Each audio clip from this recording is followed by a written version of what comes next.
오늘은 지금 제가 한 달 동안 사용해보고 있는 삼성 게이밍 모니터 57인치 오디세이 네오 G9입니다. 최근에 49인치 오디세이 G9 OLED 모델도 소개를 했었는데 이번에는 같은 G9 라인업이지만 스펙은 전혀 다른 모델입니다. 가장 큰 차이점은 해상도 그리고 패널과 사이즈라고 볼 수 있고요. 그럼 주요 스펙만 먼저 빠르게 확인을 해볼까요? 아시겠지만 원래 2021년도에 오디세이 네오 G9 모델이 있었습니다. 제가 소개도 했었죠. 그런데 이번에 출시된 모델은 이름은 동일하게 사용이 되지만 스펙에 꽤 많은 변화가 생겼습니다.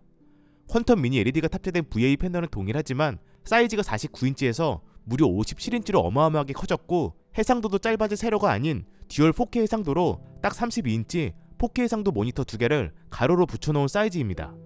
그래서 기존의 세로가 좀 짧아서 아쉬움을 느꼈던 분들에게는 완전 좋아할 만한 사이즈예요. 세계 최초로 7680, 2160의 해상도를 가진 모니터라고 보시면 됩니다. 주사율도 이렇게 해상도가 대폭 증가했는데도 그대로 최대 240Hz 지원한다고 합니다. 다만 이 해상도에서 240Hz를 사용할 수 있는 건 제한적이라 이 부분에 대해서는 뒤에서 좀 더 자세히 얘기를 하겠습니다. 제품 디자인부터 볼까요?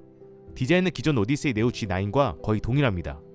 다만 몇 가지 차이가 조금 있었는데 후면의 이 코어 라이팅, 최근 오디세이 OLED 모델에 적용된 코어 라이팅으로 변경이 되었고 훨씬 부드러운 RGB 효과를 볼 수 있었습니다. 그 외에 후면 무늬가 살짝 다른 느낌도 있었고 스탠드 디자인과 구조는 동일한 방식이었고요. 그리고 전면의 LED 영역이 모니터 하단 양쪽에 추가되었습니다. 이건 호불호가 조금 있을 것 같긴 하더라고요. 그래도 눈에 크게 거슬리는 정도가 아니라서 게이밍 감성을 좋아한다면 그냥 켜놔도 나쁘지 않을 것 같습니다. 후면 코어 라이팅 효과가 여기에도 동일하게 적용이 되니 참고하세요. 사이즈도 보면 57인치 32:9 비율이라 이게 실제로 체감이 잘 되지 않을 수 있는데 기존 49인치 오디세이 G9 모델이 엄청 작게 느껴질 만큼 정말 어마어마하게 큽니다. 사실상 55인치 오디세이 아크보다 가로 길이는 더 큰 사이즈예요. 게다가 57인치인데 천안의 곡률이 적용되어 있어서 정면에서 모니터를 쳐다봤을 때 그 몰입감 자체가 49인치보다 더 좋게 느껴졌고 당연히 1800R 곡률이 적용된 49인치 오디세이 G9 OLED보다 비교할 수 없을 정도로 더 좋은 몰입감을 느끼게 해줍니다. 49인치 천알, 57인치 천알 둘 다 경험해본 사람으로 확실히 화면이 커질수록 몰입감은 더 커지는 것 같아요. 다른 것보다 몰입감을 최우선으로 고려하고 있고 경쟁 게임보다 스토리 위주의 액션 게임, 스포츠, 레이싱 게임을 하시는 분들은 이보다 좋은 모니터는 없을 거라 생각을 합니다. 그리고 높이 조절, 스위블, 틸트를 지원하고 피벗은 지원하지 않았고요. 모니터 암의 경우 어거트론 HX 대형 모니터암이 현재 스펙상으로는 가능한 제품이기는 하나 어거트론 쪽에서도 장기간 테스트를 진행하지 못한 상황이라 100% 확신할 수 없는 상황이라고 합니다. 그래서 일단 현재로서는 모니터암 사용이 조금 애매한 상황이라고 볼 수 있고요. 그렇다 보니 57인치에 스탠드 디자인까지 산발이 방식이라 책상 위에 배치했을 때 책상 공간 자체를 꽤 많이 차지합니다.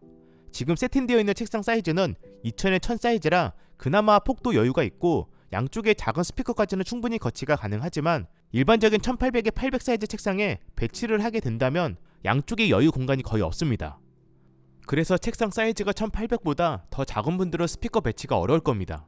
폭도 800mm면 정말 아슬아슬하게 간섭이 없었지만 그 이하라면 장패드도 간섭이 무조건 발생하기 때문에 이 제품을 사용하실 분들은 무조건 책상 사이즈를 고려해야 됩니다. 제 경험상 스피커를 책상의 양쪽에 넉넉하게 두고 싶고 장패드까지 간섭 없이 사용하실 분들은 최소 1800에 800 사이즈를 사용해야 됩니다. 이왕이면 2000에 1000 사이즈 책상을 추천드리고요. 이번에는 디스플레이 스펙을 볼까요? 처음에 언급했던 퀀텀 미니 LED가 적용된 VA 패널이고 로컬 디민전은 2392개로 블랙 안부 표현이 매우 좋습니다. 다만 미니 LED의 고질적인 단점인 블루밍 현상은 위에서 보거나 측면에서 봤을 때 유독 잘 보이기 때문에 이거는 조금 거슬리기는 하더라고요. 그래도 정면에서 봤을 때는 블루밍 현상이 상대적으로 적게 느껴져서 딱 정면 기준 블랙 안부 표현만큼은 OLED 패널과 거의 비슷한 느낌이었어요. 색상 영역도 sRGB 100%, DCI-P3 90%로 살짝 아쉽긴 하지만 준수한 편이고 색상 정확도 델타 E값도 평균 2 미만으로 잘 나왔고요. 특히 밝기의 경우 사용을 했을 때 생각보다 너무 밝아서 저의 경우 한 80% 정도 밝기로 사용을 했고 실제로 측정을 했을 때 SDR 상태에서 약 880니트, HDR 상태에서는 약 1000니트로 기본 밝기 자체가 굉장히 높은 편입니다. 밝기는 제가 이걸 50 최대까지 다 올려봤는데 솔직히 너무 밝아서 굳이 다 올리지 않아도 충분할 겁니다. 그리고 HDR10 플러스 게이밍, 벨사 디스플레이 HDR 1000 인증까지 받았습니다. 여기 응답속도 G2G 기준 1ms, AMD FreeSync 프리미엄 프로를 지원하고 OLED 패널이 아닌 만큼 반사가 거의 없는 논글레어 패널이고요. 이번에는 주사율에 대해서 얘기를 해볼까요? 그런데 이게 뭐랄까 240Hz를 지원을 하고 있지만 해상도가 커지면서 막상 사용하는데 제약이 꽤 있습니다. 먼저 이 해상도의 240Hz를 구현을 하려면 DP 2.1 포트 또는 HDMI 2.1 포트가 필요합니다. 일단 DP 2.1 포트가 있는 그래픽카드는 라데온 7900 시리즈만 있는 것으로 알고 있고 해당 그래픽카드를 사용을 한다면 240Hz 사용이 가능합니다. 다만 엔비디아 그래픽카드의 경우 HDMI 2.1 포트가 있음에도 듀얼 UHD 해상도에서 최대 120Hz까지만 가능하다 보니 모니터가 지원을 해도 막상 저는 240Hz를 사용해볼 수 없었습니다. 물론 이 해상도의 240Hz 고주사율을 제대로 뽑아줄 수 있는 그래픽카드도 아직 없습니다. RTX 4090을 사용을 해도 대부분의 게임에서 120Hz를 넘기기 어려웠고요. 그나마 DLSS3를 사용하면 조금 더 주사율을 뽑을 수 있는 정도? 그렇다 보니 이 해상도의 240Hz 주사율은 현 상황에서는 좀 시기상조인 느낌이 들었고 아직은 굳이 필요 없는 스펙이라는 생각이 들더라고요. 약간 우리는 이 정도까지 가능하다 이런 기술 자랑으로 느껴졌어요. 그리고 HDMI 2.1 포트에서도 240Hz 지원 예정이라는 얘기가 있는데 이건 좀 더 기다려봐야 할 것 같기는 합니다. 뭐 지원을 한다고 해도 어차피 제대로 활용 못할 것 같지만 아무튼 4090 그래픽카드로도 고주사율이 버거웠던 만큼 4090이 아니라면 딱히 이 모니터를 추천드리지는 않습니다.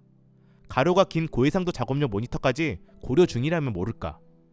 그 외 기능으로 뭐 플리커 프리, 블랙 이퀄라이저, PIP, PVP 지원하고 있고 순수 모니터이기 때문에 타이젠 OS 이런 거 탑재되지 않았습니다. 참고로 PIP, PVP 사용 시 양쪽 모두 120Hz 다 지원하고 있어서 투컴 사용자라면 이 부분은 꽤 괜찮을 거라 생각이 되었고요. 정리를 해보면 순수 몰입감 면에서는 현존 최고의 모니터라고 생각이 되고 57인치 사이즈의 32인치 4K 해상도 모니터 두 개를 그대로 붙인 모니터는 이 모니터 말고는 현재 없습니다. 압도적인 몰입감을 최우선으로 생각하는 사용자에게는 딱히 대체 제품이 없는 제품인 거고요. 특히 이렇게 화면 분할을 3개로 나눠도 웬만한 모니터 1개 사이즈로 볼 수 있다 보니 멀티 작업을 하거나 작업용 모니터를 사용하시는 분들에게도 꽤 쓸만했습니다. 다만 나는 커브드 모니터를 극혐하고 이 모니터를 놓을 만한 큰 책상이 없다. 이미 OLED 패널에 익숙해져서 VA 패널은 좀 그렇다. 미니 LED의 블루밍 형상이 거슬린다. FPS 경쟁 게임을 주로 하고 4090 그래픽카드가 아니다. 이런 분들은 굳이 이 모니터보다 다른 모델이 더 적합할 것 같아요. 게다가 가격도 약 269만원으로 상당히 비싼 가격인 만큼 본인의 환경과 목적을 잘 고려해서 사용하는 게 좋을 것 같습니다. 이 가격이면 웬만한 고사양 모니터 2개를 구매할 수 있으니. 그럼 시청해주셔서 감사합니다.